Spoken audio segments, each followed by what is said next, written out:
Okay, in this video we're going to see how to assign a cabin, or assign lodgings as they're called in Scout. So we'll have a camper and we'll put that camper inside of a lodging. So all we do is we need to go to the event, so we're already in Nerd Camp, and then we need to come down here to the Lodgings tab. And here in the Lodgings tab, I'm going to minimize some of these things to get them out of the way. And I'm going to go ahead and move this. And you can move this right here up and down as well if you want. But what we have on the left half here now is we have lodgings. So these are all of your lodgings, or your cabins, as you might call them. And then down here we have our unassigned attenders. So those are in two different accordions right there. And then on the top we have the lodgings that are reserved or set aside for this event. And in the bottom here, once you select one of those lodgings, you'll see the campers or the attenders that are in that lodging. So the first thing that I need to do is go to the lodgings, and I need to figure out which of these cabins I'm going to reserve for this event. So all that I need to do is I can sort them however I see fit, whether it's by level or abbreviation or number, whatever works. And then I just drag over. You have to do it one at a time, but you can just drag over the cabins that you want to be in this event, just like so. And then when you select one, it'll show you which attenders are in that cabin. And right now, of course, there's none because I just assigned this cabin to this event. Now you'll see also that once you put a cabin in the event, that the text turns red and it says there's a conflict of this event. If there were two events going on at the same time, then this conflict would have the name of the other event right there.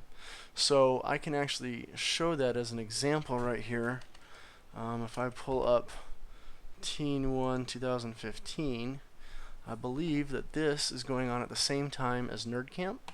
So I can go to Lodgings, and I can look at the lodgings, and you'll see right here, that these cabins are red, meaning that they have been assigned to Nerd Camp already. And if I were to sort by number here, we'll see the same thing. Those cabins are assigned. Now I can go ahead and assign them again to this other camp, just like that. You'll see a conflict of Nerd Camp, and when you look here, you'll see that the conflicts are both this event and Nerd Camp. And when you look over here, if you refresh, you'll see that the conflict is this event. Let me double click right here, and Teen 1 is the other one. Whoop, right there. Teen 1 is the other conflict. So you can double book cabins if you want, and it will show up as red when it's double booked. But if I go back over here to Teen 1 and I just drag that cabin back out, go back to Nerd Camp, and I refresh, it's no longer double booked. Alright, once I have my cabins here, I can check a box. I can pull up my unassigned attenders, and again here you can sort or filter however you see fit by just clicking on the column. You can sort by organization, or you can sort by gender, whichever way you need to do your cabin assignments. And then you just take this and you just drag it right over here, and now Dennis will be assigned to Little Acorn. Now if you want to move Dennis to Alvared or to Haystack Mountain, you can do two things. You could either drag him over here, then choose the other cabin, and then drag him back. That would be fine. Or you can just take him and drag him right up here and drop him right on the name of the cabin that you want to move him to, and then he will be moved to that cabin, just like that. So there's Lodgings. Thank you very much.